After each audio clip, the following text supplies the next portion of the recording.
ombre et qui arrose la terre, dans cette graine qui pousse et qui donne son fruit. Nous voyons tes œuvres merveilleuses. Nous sommes si habitués à voir ces choses que pour finir, ceci nous semble une évidence et que c'est normal et nous appelons ça la nature. Mais cette nature, nous la violons continuellement, nous la détruisons. Et Seigneur, nous voulons tout expliquer sans reconnaître qu'au-dessus de tout cela, il y a une intelligence suprême qui a tout organisé, qui a tout mis en place selon des lois précises. Ô Seigneur, l'orgueil nous aveugle. Nous voulons expliquer des choses inexplicables. Nous voulons dire ce qui a été alors que nous n'avons jamais vu ni connu. Nous déduisons par toutes sortes de recherches incomplètes, limitées. Et nous prétendons des choses qui n'existent pas parce que nous ne voulons pas te reconnaître, toi, le Créateur. Seigneur, la terre est remplie de ta gloire. Aide-nous à ouvrir les yeux et à contempler ta gloire, oui, dans cette belle fleur qui s'épanouit, dont les couleurs ne peuvent être imitées, mais si éphémères. Aide-nous, Seigneur, à être enseignés par cette nature, car nous aussi, nous sommes éphémères et nous passons. Combien de fois nous nous sommes éloignés de toi? Combien de fois nous nous sommes tournés du côté des idoles? Seigneur, et nous ne t'avons pas reconnu. Et au lieu de venir à toi, Seigneur, nous avons cherché des solutions par nous-mêmes, même dans les choses que tu es, dans les choses, Seigneur, qui sont sales. Ô Dieu, ramène-nous dans les voies de l'éternité. Ramène-nous dans les voies de la vérité. Ramène-nous par ta parole à la connaissance de la vraie science des choses qui se trouvent en toi et en toi seul. Parle-nous, Seigneur, je t'en prie. Éveille notre intelligence. Éveille-nous, Seigneur, à ces choses éternelles. Merci.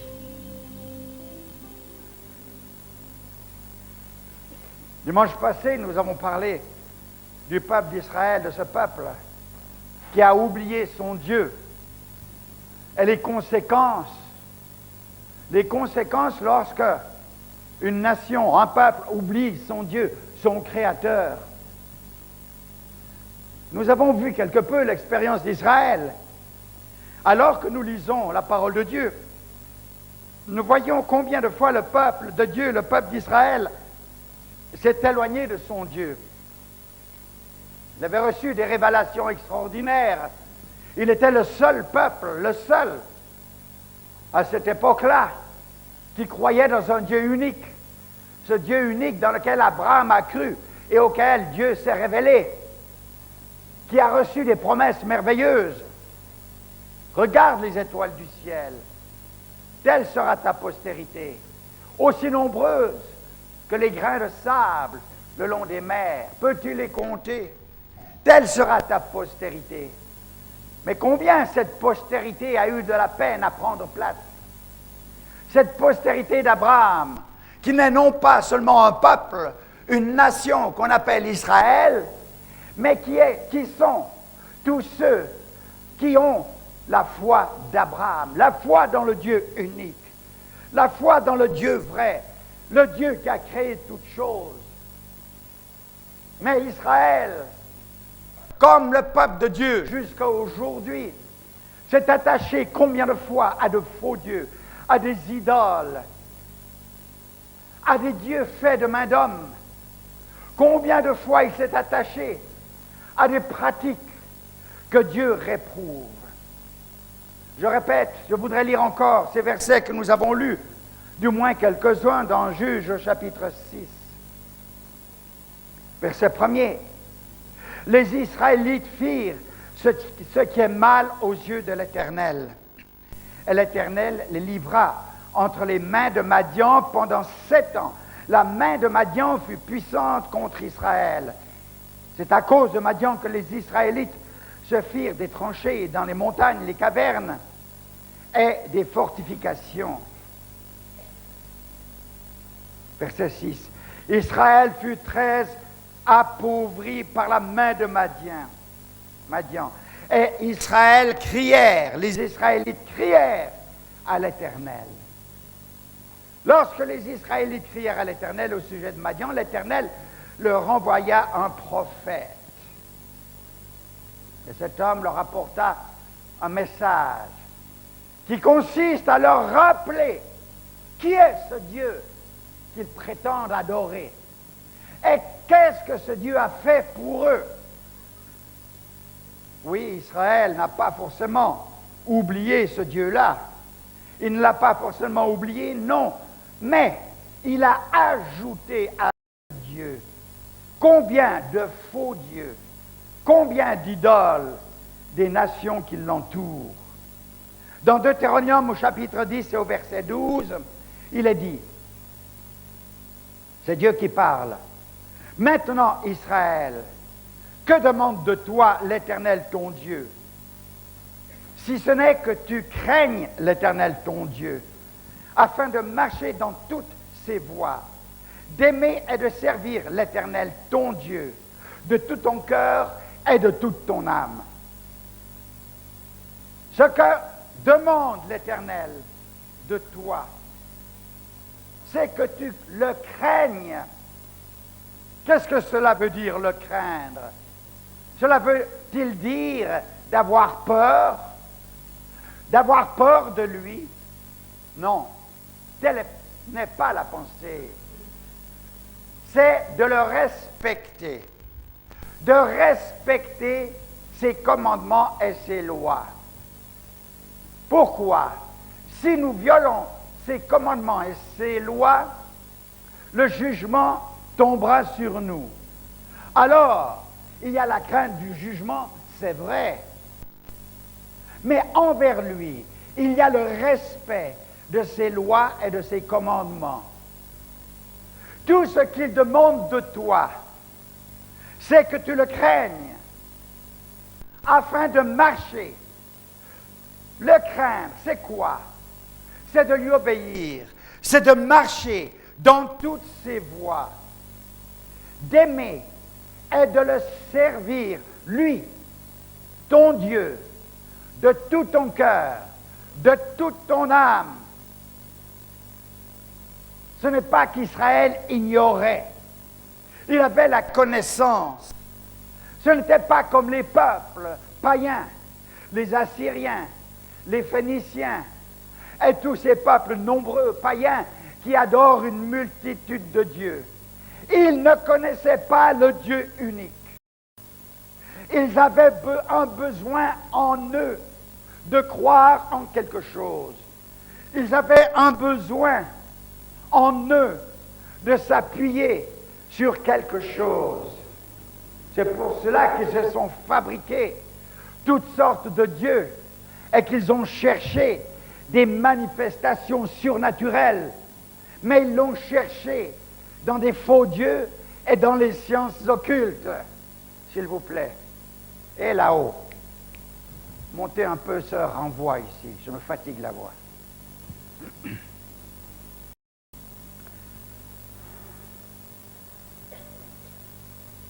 Mais Israël a méprisé les paroles de l'Éternel, son Dieu, en voulant faire un mélange inacceptable. Israël s'est laissé influencer par son entourage. Au lieu qu'eux influencent les autres, ils se sont laissés influencer par son entourage. Il a méprisé les paroles de Dieu en voulant faire un mélange inacceptable. Ils vont toujours, à travers les rites du culte mosaïque, enseignés par la loi inspirée de Dieu, mais leur cœur n'y est plus. Et ils y ont mélangé les divinités païennes. Ils se donnent à l'invocation des esprits des morts. Il prie les esprits des morts et toutes sortes d'abominations des peuples païens qui les entourent. Il vénère les dieux de l'Égypte. Nous l'avons vu déjà dans l'Exode, lorsqu'ils étaient dans le désert, le veau d'or. Ce n'est rien d'autre qu'une transposition du dieu Apis des Égyptiens. Il vénère les dieux phéniciens, les Baals, l'Astarté, sur toutes les collines, les montagnes ou les arbres verts. Ils ont des autels, ils ont des images, ils ont des prêtres qui sacrifient à ces dieux. Ce sont des dieux de prostitution, de débauche sexuelle. Nous ne faisons pas mieux de nos jours. Les Baals, ils sont toujours au milieu de nous. Les Astartés sont toujours au milieu de nous. Cet esprit satanique est toujours au milieu de nous. Sachez une chose, derrière toute statue, quelle qu'elle soit, derrière toute forme de divinité que nous avons fabriquée de nos propres mains, toute forme humaine devant laquelle nous agenouillons, il y a un démon, il y a une puissance satanique. Nous pouvons donner n'importe quel nom à cette statue. Nous pouvons l'appeler un saint, et que sais-je encore. Sachez qu'il y a un démon. C'est pourquoi Dieu l'a interdit. Tu ne te feras point d'image taillée, ni aucune représentation quelconque des choses qui sont en bas sur la terre, ou qui sont en haut dans le ciel, ou qui sont en dessous de la surface de la terre. Et tu ne te prosterneras pas devant elles. N'est-ce pas une chose navrante de voir qu'aujourd'hui, à notre époque où nous nous disons éclairés, des hommes et des femmes se prosternent devant des statues pour présenter leur requête, quelle qu'elle soit. Leur requête, combien dans les maisons des hommes et des femmes n'ont pas ce faux Dieu quelque part, et ils y brûlent un cierge, une bougie, que sais-je encore. Ils y mettent des fleurs au carrefour des routes, sur les montagnes. N'est-ce pas le Dieu Baal que nous adorons? Le Dieu Baal, s'il y avait vraiment le Dieu vivant dans ces pratiques-là, mes frères, comment se fait-il que notre civilisation chrétienne tombe dans les aberrations sexuelles telles qu'elles tombent aujourd'hui? Comment se fait-il que la moralité soit descendue si bas, et que ces hommes même, entre hommes, veulent un mariage béni par un soi-disant homme de Dieu? Entre hommes ou entre femmes, ne sommes-nous pas arrivés à la plénitude de l'aberration, de la sottise, de l'impureté, et prêts à être jugés? Nous savons que les dieux Baal avaient comme pratique la prostitution dite sacrée.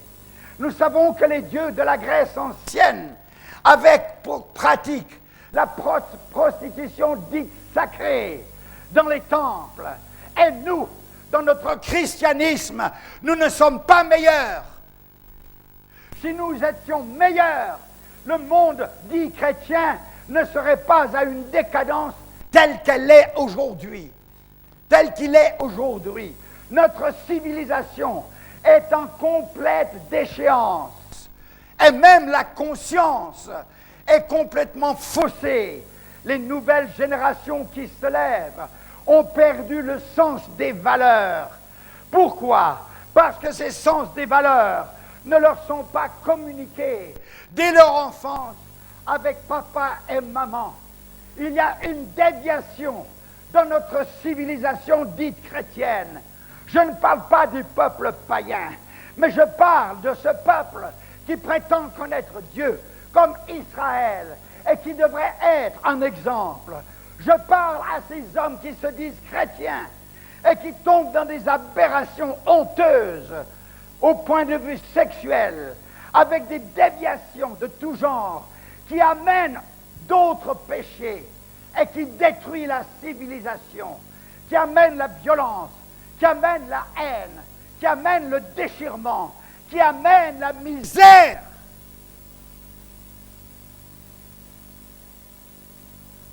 Allons-nous nous réveiller, s'il vous plaît? Allons-nous nous réveiller et faire une différence? Quand je vois que même dans l'Église, on commence à adopter ces choses-là. Dans l'Église, on commence à les excuser. Pourquoi? Parce que monsieur le pasteur lui-même a plusieurs femmes. Parce que monsieur le pasteur lui-même commet adultère. Et en même temps, il met enceinte 2 ou 3 filles de l'Église. Parce que monsieur le pasteur lui-même est plein de péchés. Et il prétend prêcher la parole de Dieu. Et il se prétend être un homme de Dieu. Blasphème! Blasphème! Nous devons revenir au principe de la parole de Dieu. Il est bien de parler de la gloire qui vient. Il est bien de parler de la félicité et de réjouissance. Et qu'on puisse se réjouir, n'est-ce pas, du salut. C'est vrai. Mes frères, nous devons couper la plaie. Il faut opérer. Il faut ôter le pus. Il y a une infection dans l'Église, dans ce peuple qui se prétend chrétien. Une infection qui est en train de détruire le corps par une septicémie générale. Qui va réagir? Qui va crier? Qui va appeler les hommes et les femmes qui se disent chrétiens à un changement de comportement et à un changement de vie? Qui? Le Dieu de la Bible, qui a puni son peuple, qui a envoyé des armées étrangères pour le punir, pour le détruire. Le Dieu de la Bible, qui a réduit Jérusalem en cendres, qui a déporté le peuple, son peuple qu'il aimait. Ce Dieu de la Bible, c'est le même Dieu que nous servons aujourd'hui. Aurait-il changé? Serait-il plus clément envers nous, à notre époque, qu'envers l'époque des Israélites? Oui, il est patient, mais avec mon Dieu, il n'y a pas d'impunité. Sachez-le, et il connaît le cœur et les secrets de chacun. Moi, je parle, mais je ne vous connais pas. Je ne sais pas ce que vous faites. Moi, je parle, ma voix s'en va sur les ondes, de quelque façon que ce soit. Et je connais personne, et je ne peux juger personne, car je ne suis qu'un homme. Je ne suis qu'un homme qui a besoin de la grâce de Dieu. Mais, frères, sœurs, cette parole que je vous annonce, elle ne vient pas de moi. Elle vient de celui qui a miséricorde et compassion et qui veut sauver. Il ne veut pas détruire. Pourquoi résister? Pourquoi le rejeter? Pourquoi continuer sa vie de désordre jusqu'à quand?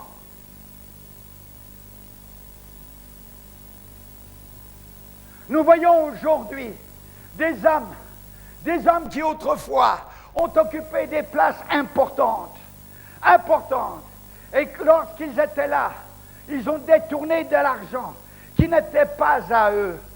Ils l'ont détourné de grosses sommes.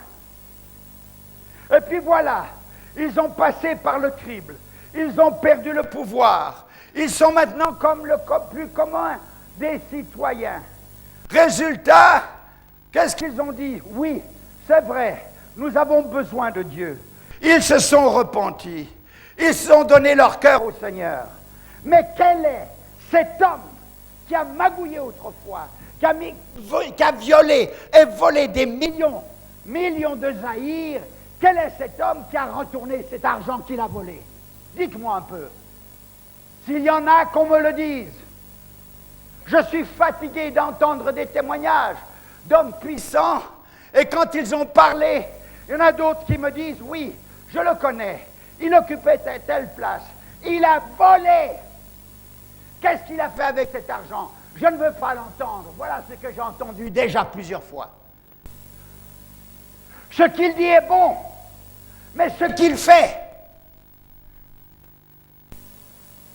et s'il a dépensé l'argent qu'il a volé, qu'est-ce qui empêche qu'il demande pardon, même à la nation, pour ces détournements qu'il a commis?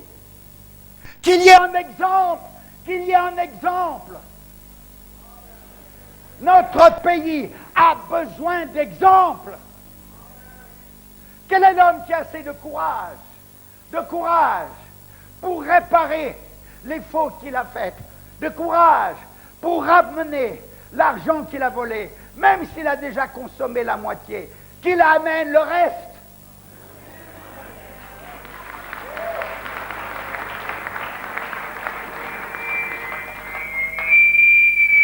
Qu'il vende cette maison qu'il a acquis par le détournement, ici au Congo, ou en Belgique, ou en Afrique du Sud, ou que sais-je, qu'il la vende. Croyez-vous qu'il peut y avoir restauration de la nation sans balayer sa propre maison d'abord? Mais voilà, on adore des faux dieux. Quel Dieu est-ce qu'on adore? Le Dieu de l'argent. Le Dieu de l'argent, le Dieu.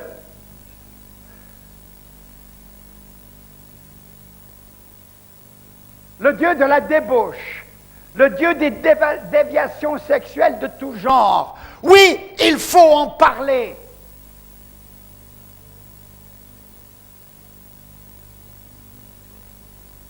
La conscience parle.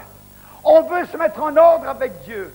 D'accord, mais pour être en ordre avec Dieu, il faut se mettre aussi en ordre avec ses frères.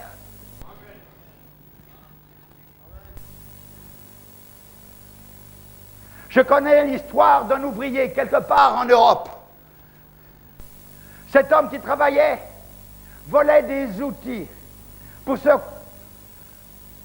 composer ses propres outils afin que lorsqu'il sorte, il puisse avoir sa propre affaire. Et petit à petit, des outils disparaissent. Mais cet homme a entendu la parole de Dieu. Et la conscience a commencé à le toucher. À tel point qu'il a vu qu'il devait retourner ses outils à son patron. Mais il risquait de perdre sa place. C'était un combat en lui-même. Et pour finir, il s'est dit, peu importe, je préfère être en règle avec Dieu. Il a pris tous ses outils. Il est allé voir le patron. Il a confessé son péché. Et il a dit, voilà, je vous ramène les outils. Et je vous demande pardon. J'ai abusé de votre confiance. Le patron était tellement touché. Il lui a dit, merci. Tu peux continuer ton travail. On ne perd jamais, lorsqu'on veut servir et mettre sa vie en règle devant Dieu. On ne perd pas. Tu vas perdre peut-être cet argent qui n'est pas à toi de toute façon. Alors ce n'est pas une perte. Ce que tu as pris qui n'est pas à toi et que tu retournes à celui auquel tu l'as pris, ça ne peut pas être une perte parce que de toute façon ce n'est pas à toi.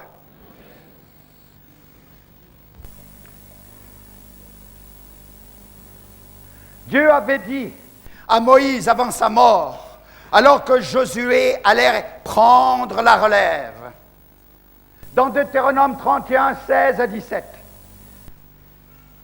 Voici que tu vas mourir. C'est Dieu qui lui dit ça à Moïse. Et ce peuple se lèvera et se prostituera avec les dieux étrangers du pays au milieu duquel il entre. Il m'abandonnera. Il rompra mon alliance que j'ai conclue avec lui. En ce jour-là, ma colère s'enflammera contre lui. Je les abandonnerai. Je leur cacherai ma face. Il sera dévoré. De nombreux malheurs et détresses l'atteindront.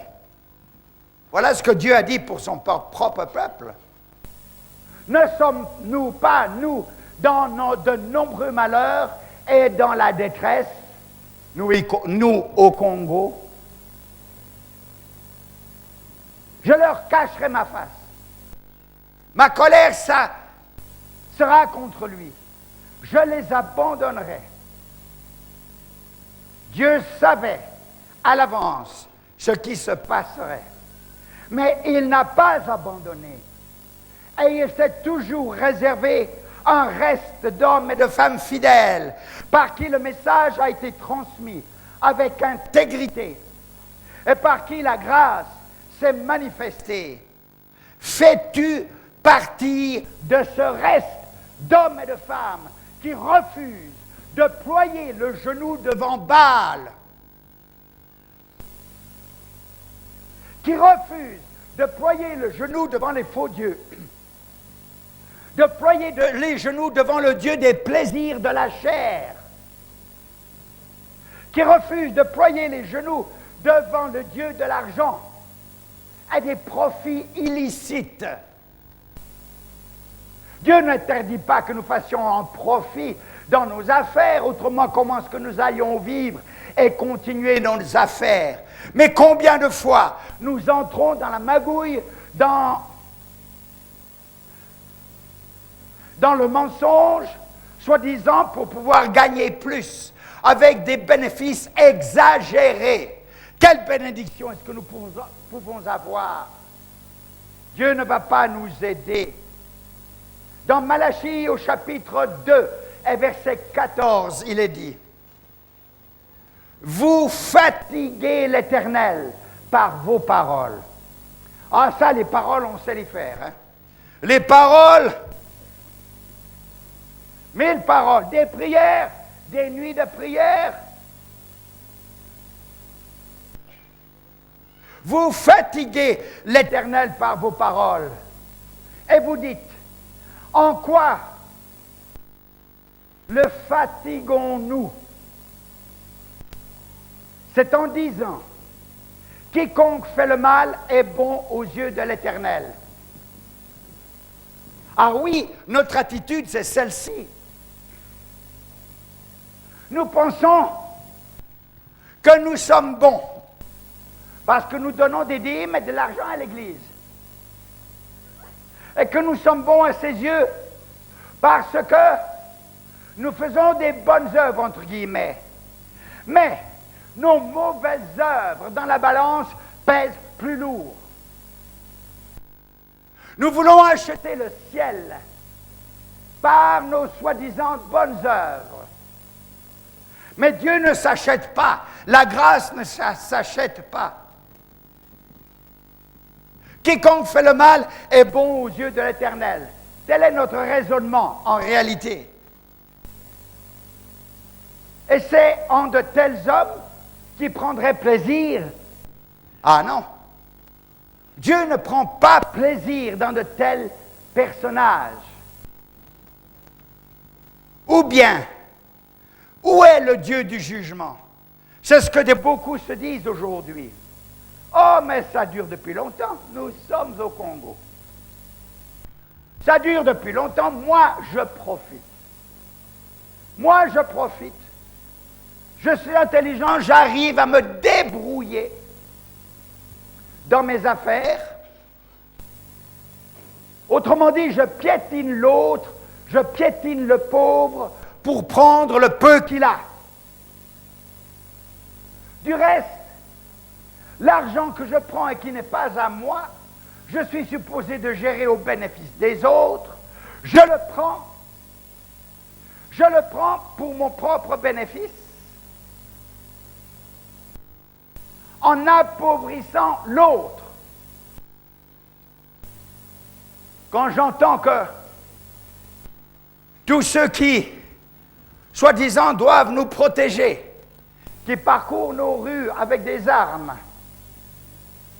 quand je pense que leurs salaires, bien souvent, ne sont que 2000 francs, 4000 francs, et qu'encore on prélève je ne sais pas combien, plus de la moitié dessus. Je ne veux pas aller dans les détails, mais j'aimerais seulement le souligner.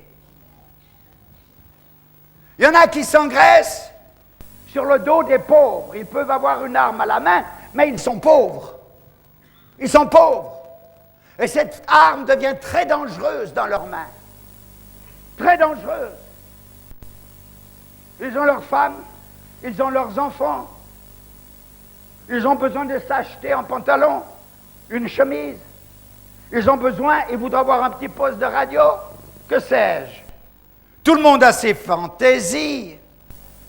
Mais avec ces 2000 ou ces 4000, ou peut-être ces 10 000 francs, peut-il s'acheter grand-chose? Alors, il va forcer de temps à autre ici et là.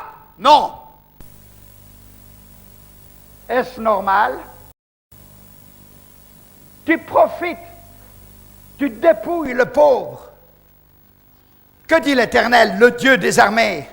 Nous allons lire encore dans Ésaïe au chapitre 1er, à partir du verset 11. Qu'ai-je à faire de la multitude de vos sacrifices, dit l'Éternel. Je suis rassasié des holocaustes, de béliers et de la graisse des veaux. Je ne prends pas plaisir au sang des taureaux, des agneaux et des boucs. Quand vous venez vous présenter devant moi, qui vous demande de fouler mes parvis? Cessez d'apporter de vaines offrandes. L'encens me fait horreur. Quant aux nouvelles lunes, au sabbat et aux assemblées, je ne puis voir le crime avec les solennités. Je hais vos nouvelles lunes et vos fêtes. Elles me sont à charge. Je suis là de les supporter. Quand vous étendez vos mains, je détourne de vous mes yeux. Quand bien même vous multipliez les prières, je n'écoute pas. Vos mains sont pleines de sang. Peut-être vous n'avez pas tué avec le couteau ou avec l'arme. Vous n'avez pas fait directement verser le sang. Mais indirectement, à cause de votre égoïsme, à cause de vos péchés, vous avez détruit l'autre. Il est affamé. Il veut manger. Pour cela, il va voler. Il va prendre ce qui ne lui appartient pas. La faim le ronge. Ses enfants sont à la maison. Les jeunes gens n'ont pas de travail. Ils s'énervent. Quelques-uns les excitent. Et ils s'en vont piller. Et le sang est versé. Qui est responsable? C'est toi qui vole le pauvre. C'est toi qui ne fais rien pour venir à son secours. C'est toi qui ne penses qu'à ton ventre. C'est toi, tes mains sont sales du sang de tes frères. Tu n'as jamais tué comme tel. Non, mais indirectement. Tu le fais et tes mains sont couvertes de sang. Bien sûr, tu viens à l'église. Bien sûr, tu participes aux nuits de prière. Bien sûr, tu cries à Dieu. Bien sûr, tu dis, oh la paix, donne-nous la paix. Bien sûr, tu fais tout cela.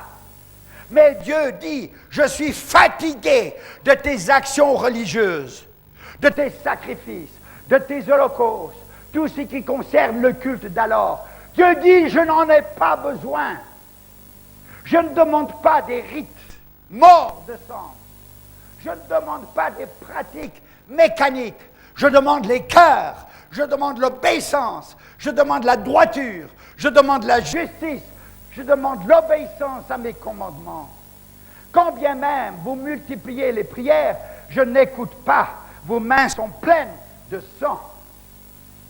Lavez-vous. Purifiez-vous. Voilà le conseil du Dieu vivant. Dieu n'a pas abandonné. Attention. Dieu n'a pas abandonné le Congo. Attention. Mais, gare à celui qui n'écoute pas son appel et ses conseils. Il dit, lavez-vous, purifiez-vous, ôtez de ma vue la méchanceté de vos actions. Cessez de faire le mal. Apprenez à faire le bien. recherchez le droit, ramenez l'oppresseur dans le bon chemin, faites droit à l'orphelin, défendez la veuve, ne lui prenez pas sa parcelle alors que vous avez des faux titres et qu'elle a des bons titres, mais vous, vous êtes un puissant et vous avez l'argent, vous pouvez tout gagner avec l'argent. Faites droit à l'orphelin, défendez la veuve, venez donc, plaidons, dit Dieu. Il ouvre la porte, il ne condamne pas au premier abord. Et vous dites, Dieu ne punit pas. C'est vrai, pas encore. Venez donc et plaidons, dit l'Éternel. Si vos péchés sont comme le cramoisi, ils deviendront blancs comme la neige. S'ils sont rouges comme l'écarlate, ils deviendront comme de la laine.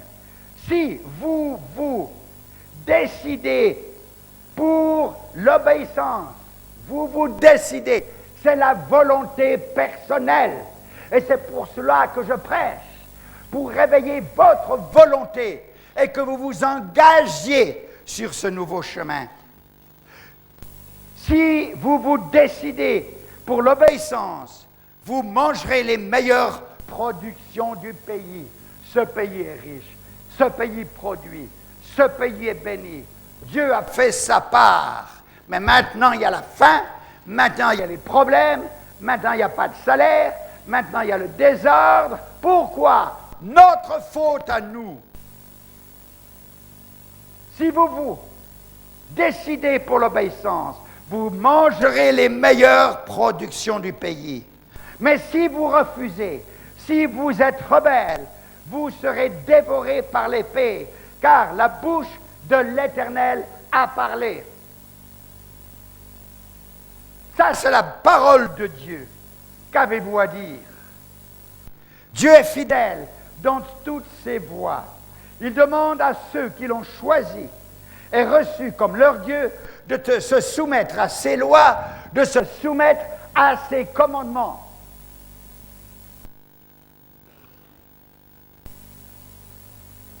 Pourquoi notre Dieu aiderait-il des infidèles? Pourquoi aiderait-il des criminels? Pourquoi Dieu aiderait-il des hypocrites? Pourquoi Dieu aiderait-il des voleurs?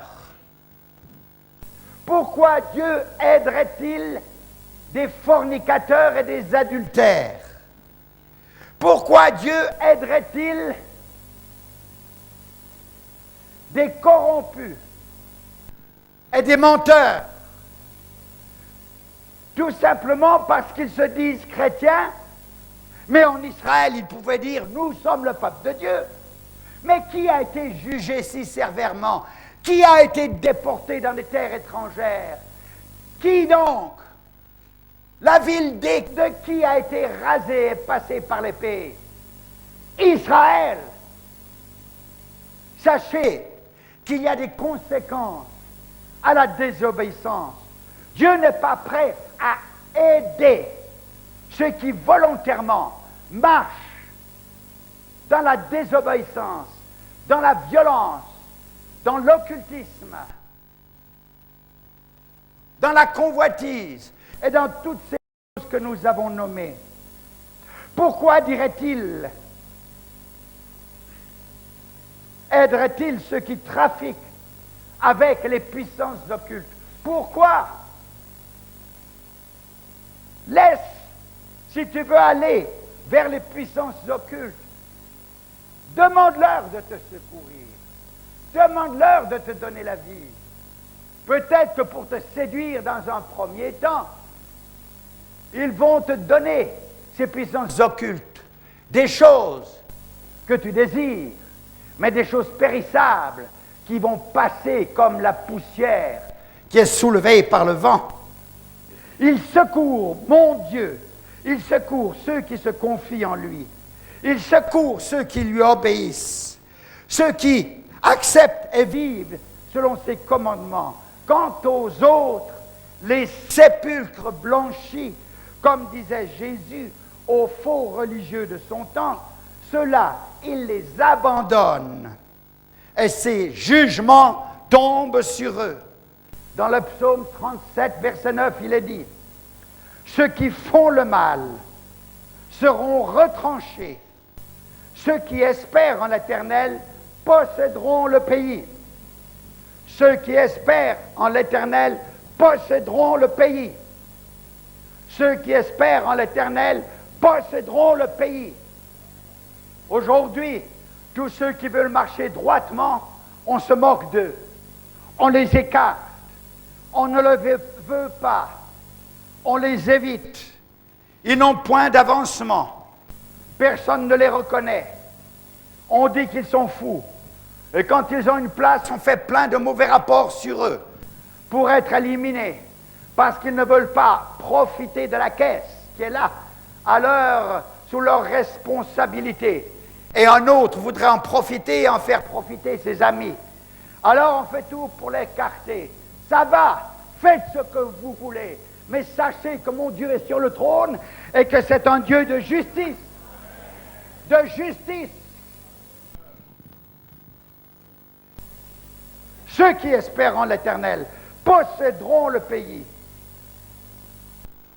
Tous les ans, en Israël, au moment des juges, tous les ans, là, une multitude de pillards arrivait du désert sur des chameaux pour piller Israël de tout ce qu'il avait et de tout ce qu'il produisait, tout ce qui avait de la valeur. Les Madianites, en grand nombre, les Amalékites et les Bédouins de l'Orient, une multitude, personne ne peut leur résister. Ce ne sont pas des guerriers comme tels, mais ce sont des pillards qui vivent au crochet des autres. Dieu a laissé faire. Tu m'abandonnes, je ne te protège plus. Voilà. Tu ne veux pas m'écouter, va ton propre chemin. Tu es libre. Mais sache que tu n'as plus ma protection. Je ne te suis pas dans les chemins des Baals, des Astartés, des faux dieux, des dieux de la chair. Tu peux te dire chrétien. Tu peux aller tous les dimanches à l'église. Tu peux donner de l'argent. Mais ceci n'achète pas les faveurs de Dieu. Ces faveurs sont pour ceux qui le craignent.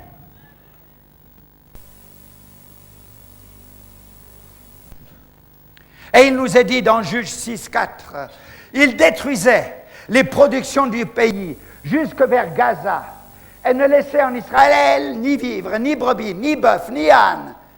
Ils arrivaient comme une multitude de sauterelles et ils étaient innombrables, eux et leurs chameaux. Et ils venaient dans le pays pour le ravager. Israël fut très appauvri par Madian. Pour échapper à Madian, pour pouvoir survivre malgré tout, ils doivent se creuser des trous dans la montagne, dans lesquels ils cachent une partie de leur récolte. Autrement, comment vont-ils vivre? Ils se cachent dans les cavernes de la terre, dans les crevasses des rochers, dans des fortifications. Dès que cette multitude de chameaux et de pillards arrive par centaines de milliers, chacun se réfugie dans son trou, dans la montagne. Est-ce que c'est là le peuple de Dieu? Vous marcherez sur les serpents et sur les scorpions et sur toute la puissance de l'ennemi. À qui notre Dieu dit-il cela? Il le dit à ceux qui marchent en intégrité avec lui. Nous aimons utiliser ces versets, nous aimons les mettre en avant, mais nous ne parlons pas des exigences de Dieu pour avoir ses faveurs. Plus que vainqueur. Pour qui? Pour celui qui marche dans la vérité et dans la lumière. Je te protégerai. Ne tremble point, car je suis avec toi. Il est avec qui? Avec ceux qui le craignent, avec ceux qui marchent avec lui. Ceux-ci marchent d'un pas assuré, et ils ont leurs yeux en avant, vers la gloire à venir. Ses promesses sont pour son peuple qui marche dans la vérité. Dieu n'a pas besoin d'une religion. Ce que Dieu veut, c'est nos cœurs. Pour échapper à Madian, les Israélites doivent se creuser des trous, doivent se creuser des caches dans la montagne et se cacher dans des cavernes, dans des crevasses, dans des fortifications. Ils dissimulent une partie de leur récolte afin de pouvoir subsister. C'est alors que dans la 7e année, 7 ans, dans la 7e année de cette atroce situation, ils commencèrent enfin à réfléchir. À réfléchir. Combien nous sommes lents à réfléchir. Il faut la souffrance pour nous ramener à Dieu. Et ils décidèrent alors de crier à l'Éternel. Donc, ils le connaissent. Ce ne sont pas des gens ignorants. Ils ne sont pas comme les païens. Ils le connaissent. Ils l'ont abandonné pendant plusieurs années. Ils ont servi des faux dieux. Avant ces 7 ans, les conséquences, c'est que Dieu les a abandonnés et qu'ils étaient piliers pendant 7 ans. Mais il a fallu 7 ans pour qu'ils se souviennent de ce qu'ils savaient. Cette année, et ils crièrent à l'Éternel, leur Dieu, pour l'implorer et implorer son secours. Israël est impuissant à cause de son péché. L'alliance est rompue, l'apostasie est dans le pays, l'incrédulité. Dans sa souffrance, Israël se souvient de son Dieu, du Dieu de leur père. Les faux dieux se sont prouvés impuissants. Les Baals, les Astartés, ils se sont trouvés impuissants pour les délivrer. Mais pour comprendre cela, il a fallu 7 années. Enfin, ils réfléchissent et ils implorent leur Dieu. Ils crièrent à l'Éternel. Et l'Éternel répondit, « Oh, écoutez, c'est un Dieu de patience, un Dieu de longanimité, un Dieu qui parle et parle encore, qui n'abandonne pas. Et quand on crie à lui, alors, il a compassion. Il entendit leurs prières et leur envoya un messager, un prophète de sa part. Nous ne connaissons pas son nom. La Bible ne nous le dit pas, mais c'est un homme que Dieu avait mis à part, qui n'a pas ployé le genou devant les Baals. Il y a un reste caché dans la masse. Et Dieu l'a inspiré et lui a dit, va auprès de mon peuple. Et il les met en face de leurs responsabilités afin qu'ils soient conscients de la raison de leur misère. Ça ne sert à rien de les délivrer comme cela sur parole. Non, ils doivent savoir pourquoi ils sont dans cette misère. Car ce n'est pas la faute de Dieu qu'ils soient dans la misère. Ce n'est pas la faute de Dieu. Lisons ensemble dans le livre du prophète Amos. Amos au chapitre 5, au verset 10. 5, à partir du verset 10. Il est écrit, « Ils haïssent celui qui les reprend à la porte, et ils ont en horreur celui qui parle sincèrement. Aussi parce que vous avez foulé l'indigent, vous l'avez foulé, vous l'avez méprisé, vous l'avez rejeté, et que vous avez pris de lui du blé en présent. Vous avez bâti des maisons en pierre de taille, mais vous ne les habiterez pas. Vous avez planté d'excellentes vignes, mais vous n'en boirez pas le vin. Car, je le sais, vos crimes sont nombreux. Je le sais, dit Dieu. Vos crimes sont nombreux et vos péchés énormes. Vous opprimez le juste, vous le rançonnez, et vous, à la porte, vous invincez le pauvre.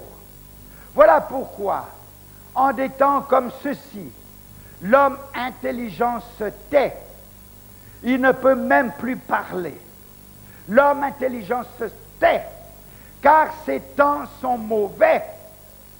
Recherchez le bien, non le mal, afin que vous viviez, et qu'ainsi l'Éternel, le Dieu des armées, soit avec vous, comme vous le dites. Haïssez le mal, aimez le bien, faites régner à la porte le droit. Peut-être l'Éternel, le Dieu des armées, aura pitié. Oui, pourquoi? Pour qu'il ait pitié. Il y a une reconnaissance de sa souveraineté. Il y a une repentance nécessaire. Il y a un retour à lui. Alors peut-être, la décision dépend de toi. Tu veux que Dieu bénisse le pays, la décision dépend de toi. Tu veux la prospérité, la décision dépend de toi. Tu veux l'ordre et la paix, la décision dépend de toi. Reviens à l'Éternel. Les temps sont mauvais. Recherchez le bien et non le mal. Vous voyez dans ces passages que nous avons lus dans Ésaïe et dans Amos, il y a la dénonciation des œuvres mauvaises, mais il y a le conseil qui suit. Écoutez le conseil. Recherchez le bien et non le mal, afin que vous viviez, et qu'ainsi l'Éternel, le Dieu des armées, soit avec vous. Car maintenant, il n'est pas avec vous. Qu'il soit avec vous, comme vous le dites. Haïssez le mal, aimez le bien, faites régner le droit. Peut-être l'Éternel, le Dieu des armées, aura pitié. Sachons que nous sommes les premiers responsables de notre misère. La responsabilité de notre misère ne repose pas sur tel pays étranger ou tel autre pays étranger. La responsabilité de notre misère ne repose pas sur les décideurs de la nation. La responsabilité de notre misère repose sur chaque individu à son propre niveau. Car si nous servions l'Éternel de vérité et d'amour, l'Éternel, pour lui obéir, nous ne serions pas arrivés à une telle déchéance, misère, pauvreté, qui fait de nous des mendiants, qui nous fait perdre toute dignité. L'ivrognerie nous détruit, la drogue nous détruit, le sexe illicite nous détruit, la convoitise nous détruit, la jalousie nous détruit, la paresse nous détruit, le gain facile nous détruit, la rapine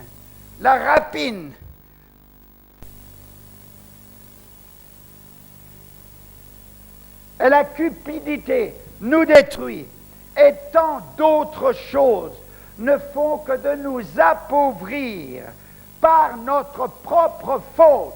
Nous sommes responsables, chaque individu, à son niveau, de notre déchéance, de notre Congo.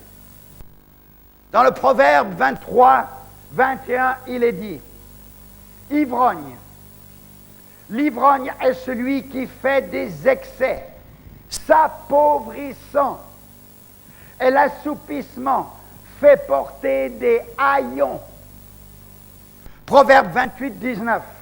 Celui qui cultive son sol est rassasié de pain,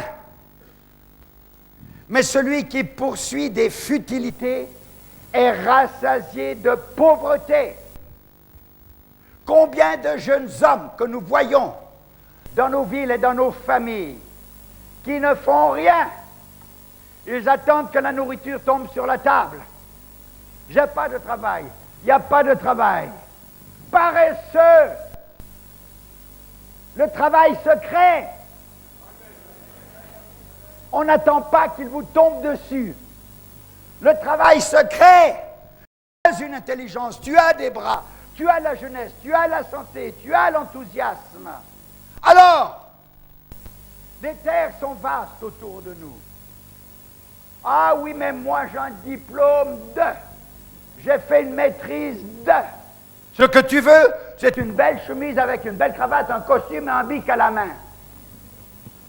Le pays a besoin d'ouvriers. Le pays a besoin de bras. Le pays a besoin d'initiatives. Tu as étudié, c'est bien. Ce que tu feras sera bien parce que tu sais comment le faire. Alors, n'attends pas d'avoir une place avec un bic à la main, un beau costume. Mets-toi au travail, paresseux. La cupidité et l'avarice engendrent la pauvreté. Proverbe 11, 24. Tel fait des largesses, et il devient plus riche. Tel qui épargne à l'excès ne fait que de s'appauvrir. Tu comprends? Tu gagnes, tu as beaucoup d'argent, fais-en profiter l'autre et aide-le à faire comme toi. Le Dieu de miséricorde envoie ses messagers. Il envoie ses serviteurs, il envoie ses esclaves pour rappeler à la repentance, pour rappeler aux rebelles qui il est. Il avertit et il appelle à revenir à lui. Il est prêt à pardonner. Pour cela, il envoie ses messagers afin d'avertir, afin d'enseigner, afin d'exhorter, afin de reprendre, apportant son message afin que le pécheur revienne à lui. C'est l'amour du Dieu vivant qui appelle pour qu'il y ait repentance, pardon possible, changement, réhabilitation. Le pardon est donné qu'à celui qui se repent. Sans repentance, il n'y a pas de pardon. Cet homme tombe sous la loi, toute la rigueur de la loi de Dieu. Vous pouvez échapper à la loi des hommes, mais pas à celle de Dieu.